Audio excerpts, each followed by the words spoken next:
오늘도 우리 사는 이야기 찾아주셔서 감사합니다. 사연자분이 보내주신 이야기 시작해볼게요. 제가 결혼 후 얼마 지나지 않아 친정엄마가 쓰러지셨습니다.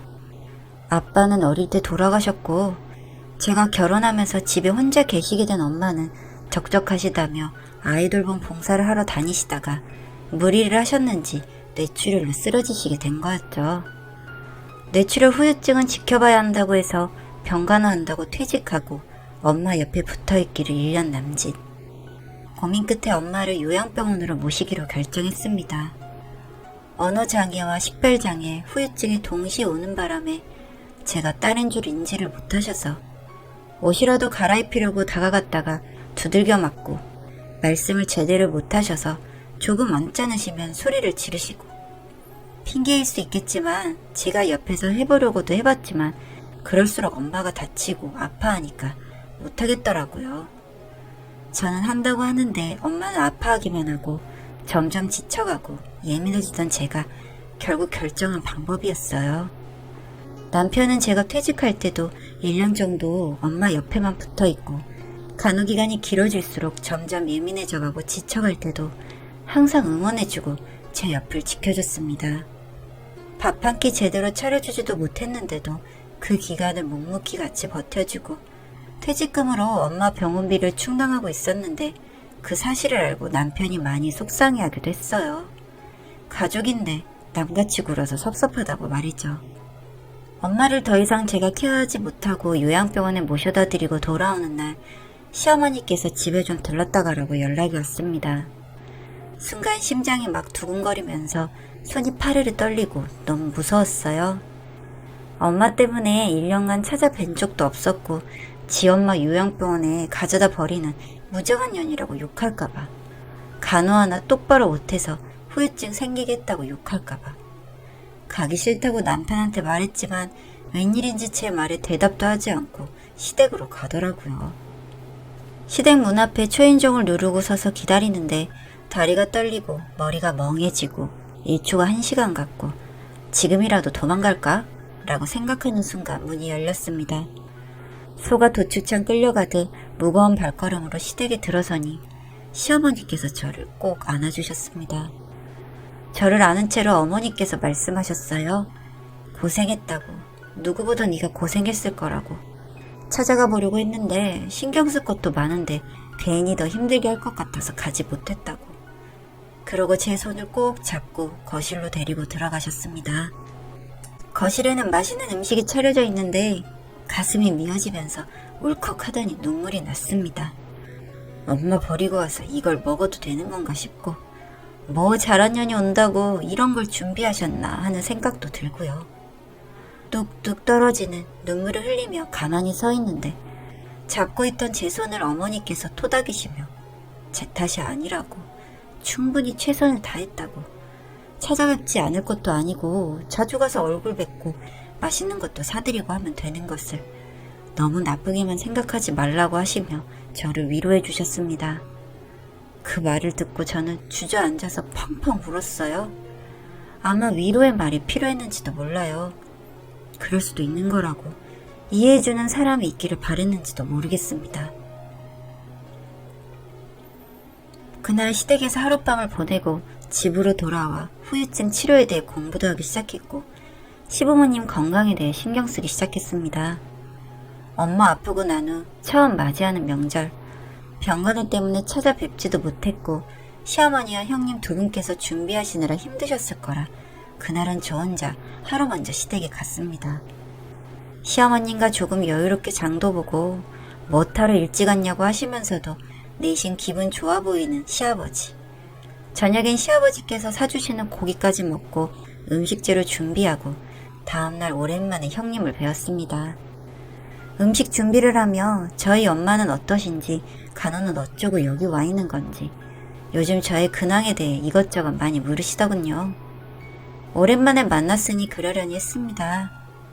시댁 식구들이 다 모이고 친척들도 오랜만에 보는 저에게 궁금한 게 많았는지 이것저것 물으시려고 했지만 시어머니께서 대신 얼버무리시며 대답하시고 시아버지께서도 대놓고 편은 들지 않으셨지만 한마디씩 어머니 말씀을 거드시면서 불편한 티를 내시니 더 이상 질문하지 않으시더라고요. 명절 당일날 아침을 준비하며 주방에 있는데 형님이 다가와서 저에게 작은 목소리로 말씀하셨습니다. 동서는 이제 친정 갈 곳도 없으니까 마무리 동서한테 맡기고 난 좀 일찍 가도 되지? 우리 친정은 여기서 좀 멀잖아. 하시면서 말이죠. 심장에 바늘이 쿡 하고 찌르는 것 같이 아파오는데 저는 갈 곳이 없는 건 사실이지만 이렇게 말해야 하나 하는 생각이 들면서 사람이 참 이렇게까지 미울 수 있나 싶더라고요. 식사 후 정리를 하는데 형님께서 눈치를 살살 보시더라고요. 얘기 꺼낼 타이밍을 찾으시는 것처럼. 설거지는 잔뜩 쌓여가고 밥상이가 슬슬 정리되어 갈 때쯤 후다닥 조카들 옷을 입히고 형님께서 아주버님께 눈치를 주니 겉옷을 챙겨 입으시더라고요. 반찬을 정리하고 있는데 형님께서 막 달려오시더니 반찬통을 내려놓고 제 손에 형님 겉옷과 가방을 쥐어주시는 거예요. 그러더니 시어머님 들으시라고 아주 큰 소리로 말씀하셨습니다. 어머 동서, 나 벌써 가라고? 설거지가 저렇게 쌓였는데 혼자 다 할 수 있겠어? 어머, 우리 집 멀다고 배려해주는 거야? 이 소리를 들으시고는 시어머니께서 주방으로 오셨습니다. 시어머니께서 오신 걸 곁눈질로 확인한 형님은 제 손에 얹혀있는 겉옷과 가방을 집어들고는 미안해서 어째, 그래도 이렇게 배려해줘서 너무 고마워 하시며 주방을 나섰고 서 계시는 시어머님과 소파에 앉아 계시는 시아버지께 형님은 간단히 인사드린 후 가버리셨습니다. 제가 일은 할 수 있어요. 할 수는 있는데 말을 꼭 저렇게 해야 직성이 풀리는 걸까요? 남의 아픈 데를 왜 그렇게 찌르는 건지 이해할 수 없었습니다. 막상 정리 다 하고 마지막까지 시댁에 남아있으니까 기분이 이상하더라고요. 그냥 뭔가 말로는 표현하기 힘든 쓸쓸함이라고 해야 하나? 시어머니께서 싸주신 명절 음식 봉투를 만지작거리며 서 있으니 남편이 이제 우리도 가자며 겉옷을 챙겨 입더군요. 그래, 우리도 집에나 가자 하며 봉투를 들고 인사드리려는데 시어머니께서 겉옷을 입고 나오셨습니다. 시아버지께서는 이미 알고 계시는 외출이신 듯 어디 가냐고 묻지도 않으셨고 저희 가는 길에 어디 데려다 드려야 하나 보다 하고 어머님과 함께 차에 올라탔습니다. 차 안에서 시어머니 핸드폰이 울렸고 전화를 받으셨는데 통화소리가 워낙 커서 듣고 싶지 않았는데 들렸고 들리지 않은 척하고 싶었는데 눈물이 쏟아졌습니다.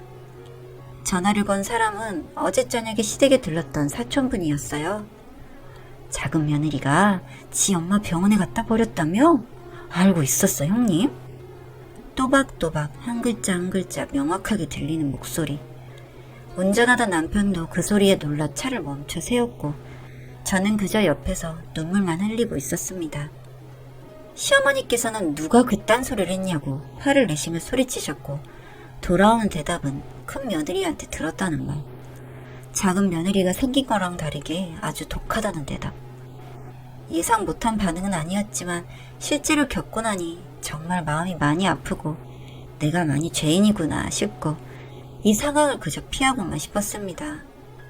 시어머니께서는 그냥 집을 돌아가시겠다고 하시며 차에서 내려 택시를 타고 집으로 가셨고 저는 아무 말도 하지 않고 그저 울며 집으로 돌아왔습니다. 형님께 전화해서 따지고 싶었습니다. 왜 그러셨는지, 왜 남의 얘기를 막 하고 다니셨는지, 그런 얘기하면서 상처받을 사람은 생각도 안 하셨냐고 말이죠. 그저 내 엿보거니 내 잘못이거니 하며 침대에 누워 잠이 들었습니다. 자다 깨어보니 한밤중이었고 남편은 소파에 앉아 TV를 보고 있더군요. 제가 일어나서 나오자 핸드폰을 꺼내어 자랑하듯 내비는 남편. 그 화면 안에는 저희 엄마가 있었습니다. 제가 자는 동안 엄마에게 다녀왔다고 하는데 또 눈물이 나더라고요. 참, 못난 나는 내 기분만 생각하고 이러고 있는데 이 사람은 우리 엄마까지 챙기고 왔구나 하는 생각에 고맙고 미안해서 엄마 사진을 보며 한참 울었어요.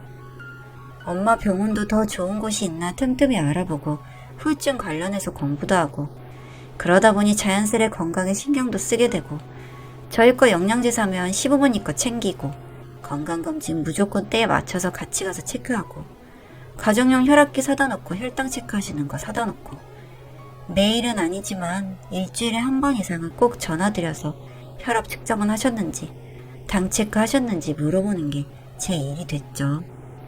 시아버지 생신을 앞두고 형님께 메시지가 와 있더라고요. 이번에는 어떻게 할지 생각해봤냐고. 아직 따로 생각한 게 없어서 없다고 답하고 저는 씻으러 화장실에 들어갔고, 씻고 나왔더니 남편이 제 핸드폰을 들고서 씩씩거리며 서 있었습니다. 무슨 일이냐고 물었는데 형님이 친정에 따로 들어가는 돈도 없는데 이번 생신 때 저보고 돈 더 내라고 하셨답니다. 본인들은 양가 챙기랴 아이들 챙기랴 요즘 너무 힘들다고요. 사실 제가 명절에 요양병원 비싼데 돈도 많다고 하시는 형님께 보험이 들어있는 게 있다고 말하긴 했었는데 그걸 듣고 저렇게 말씀해 오실 줄은 꿈에도 몰랐습니다. 남편은 씩씩거리다가 전화를 걸더니 명절 때 일어났던 일부터 형 사업 자금으로 부모님이 땅 팔아서 해준 돈이 얼만데 자기가 그런 걸로 언제 한번 걸고 넘어진 적 있냐고, 사람이 어떻게 이렇게 야가 빠졌냐고, 형수님 번호 차단시켜 놓을 테니까 할 말 있으면 자기한테 직접 연락하라고 하더니 끊어버리더군요. 그리고 저도 혼났습니다. 그런 쓸데없는 얘기하고 다닌다고요.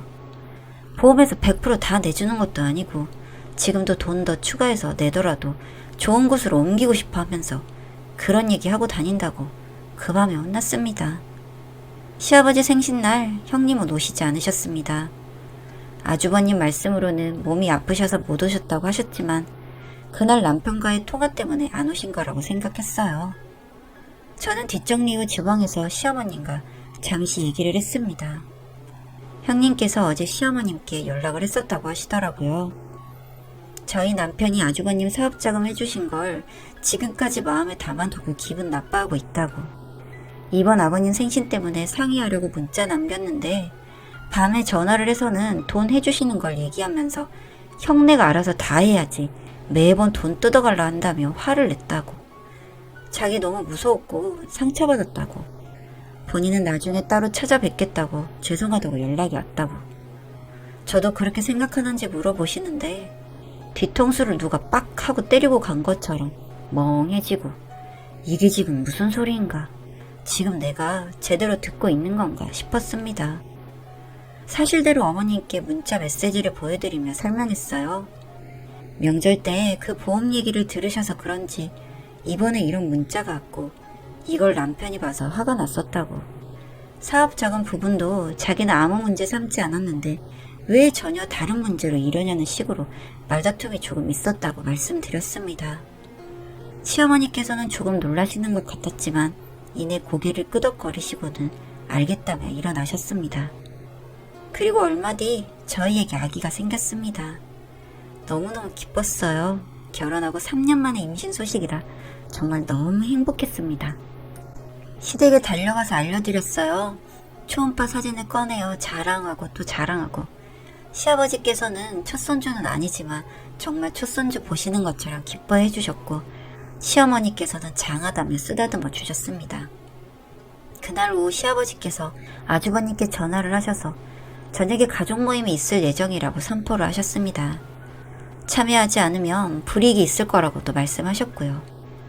저희는 이미 시댁에 와 있는 상태라 상관이 없었지만 이렇게 갑자기 가족 모임을 여는 것은 처음 있는 일이라 저도 그렇고 남편도 당황스러웠습니다. 음식도 그렇고 아무것도 준비가 안 돼 있어서 걱정스러운 표정을 짓자 눈치를 채셨는지 외식할 거니까 걱정 말라는 시아버지. 큰 집이 올 때까지 기다리고 있었습니다. 역시나 형님은 오시지 않으셨고 그날 가족 모임 분위기는 많이 어두웠습니다. 시어머니께서는 초기에 잘 먹어야 된다고 제 앞에 음식을 계속 놔주시는데 분위기가 살얼음판이라 먹다가 체할 것 같아서 못 먹고 있는 상황. 조용한 분위기 속 시아버지께서 말씀하셨습니다. 큰애 집에 더 이상의 지원은 없다라고 하시더군요. 최근에 사업이 조금 힘들어지셨는지 사업자금 좀 더 지원해달라고 말씀을 드렸었나 보더라고요.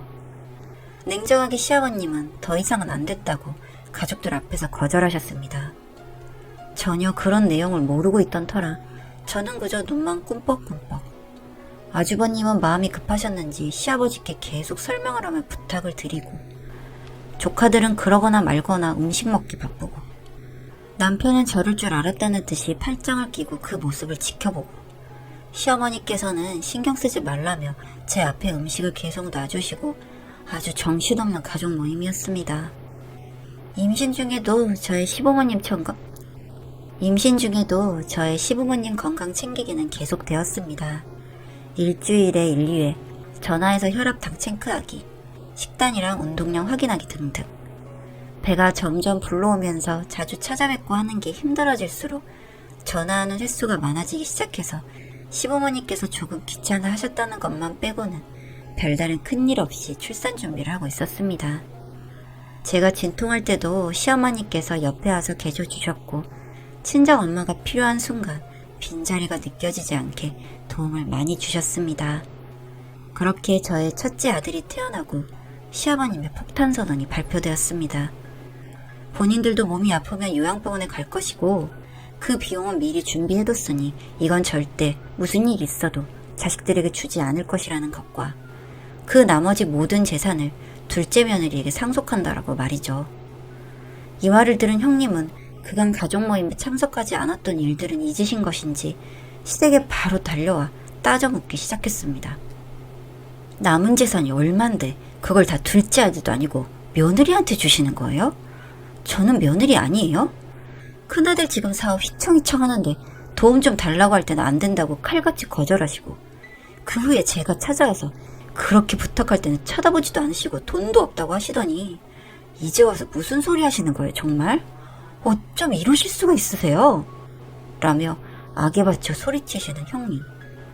집이 쩌렁쩌렁 울릴 정도로 큰 소리로 얘기했지만 그 어떤 누구도 대답하지 않고 듣고만 있는 상황. 옆에 가만히 앉아 계시던 아주버님도 한마디 하셨습니다. 이해가 되지 않는다고. 본인 지금 많이 힘든 상황이고 몇 번이고 찾아와서 말씀드리지 않았냐고.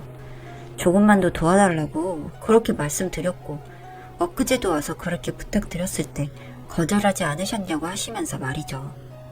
끝까지 듣고만 계시던 시아버지께서 말씀하셨습니다. 작은 며느리 1년 동안 고생하며 병원에만 있을 때, 너희 사업 잘 되고 있을 때 그때 집에 한번 찾아와서 고맙다고 인사한 적 있느냐? 하다못해 동생한테 전화해서 밥은 챙겨 먹는지 물어본 적 있냐? 라고 묻자 아주버님은 대답을 못 하시더군요. 그런 아주버님을 힐끗 쳐다보시고는 형님을 향해 말씀하셨습니다. 고생하다 돌아온 손 아랫사람 보자마자 돈 많아서 부모 요양병원 보냈다고 말이나 하고, 뒤에서 행여 말 나올까 다들 조용히 있는데 사촌들 불러 모아서 윗사람이라는 게 독해서 부모 요양병원 보냈다느니 그런 소리 나고 있고, 어쩌면 사람이 그럴 수가 있어? 라고 말씀하시자 아주머니께서 놀라시더군요. 그러고는 표정이 굳어진 상태로 형님을 끌고 집 밖으로 나가셨습니다. 무뎌졌을 거라 생각했는데 저 말은 언제 들어도 마음이 미어지는 말이네요. 착잡한 표정으로 앉아있는데 시아버지께서 저에게 말씀하셨습니다. 절대 내가 주는 땅 남편에게도 주지 말아라. 나는 바로 네 명의로 바꿔줄 거니까 저놈도 믿지 말고 꼭 네가 가지고 있어야 한다. 라고 말이죠. 그 말을 들은 남편은 조도 안 갖는다고 아들을 안고서 방으로 들어가 버렸고, 시어머니께서는 큰애들은 또 돈 급해지면 또 찾아올 거다. 항상 그래왔거든. 쟤들이 연락 올 때는 지들이 아쉬울 때뿐이었어 항상. 그러니 너무 걱정하지 말아라. 그리고 이제 너에게 돈을 다 준 거나 마찬가지니까 아마도 그 돈 받으려고 큰 집 전화를 네가 받아야 할지도 모르겠다. 그럴 땐 시아버지한테 이른다고 하고 끊어버려라. 라고 코칭해 주셨습니다. 시어머니 말처럼 요즘 저는 형님 연락 때문에 못 살 지경이고요. 전에 남편이 번호 차단시켜놨었는데 번호를 바꿔가지고 연락하더라고요. 전화를 받지 않으니 문자를 보내더군요. 정말 혼자 다 가질 거냐고. 같은 며느리로 같이 고생하는데 혼자 다 가져가는 건 말이 안 되지 않냐면서요. 차단하지 않고 그냥 보고 있습니다. 언제쯤 지칠지 궁금하기도 하고 끝까지 뭐라고 하나 궁금하기도 해서요. 아주버님께서는 형님이 그런 얘기 한 줄 몰랐다고 죄송하다는 연락 이후 따로 저에게 연락은 없으시고요. 형님께서만 잊을만 하면 계속 문자를 보내고 계십니다. 저는 아들과 남편과 함께 엄마 만나러 가는 길이에요. 얼른 엄마 후유증이 나아져서 사람을 알아볼 수만 있었으면 좋겠습니다. 저희 아들 꼭 엄마 기억 속에 한 번이라도 남겨보고 싶거든요. 세상에 저를 이해해주는 사람이 제 주변에 3명이나 있어서 저는 이 힘든 일을 잘 극복할 수 있었던 것 같습니다. 그러고 보면 저는 참 행복한 사람이죠. 너무 미안하고 항상 고맙습니다.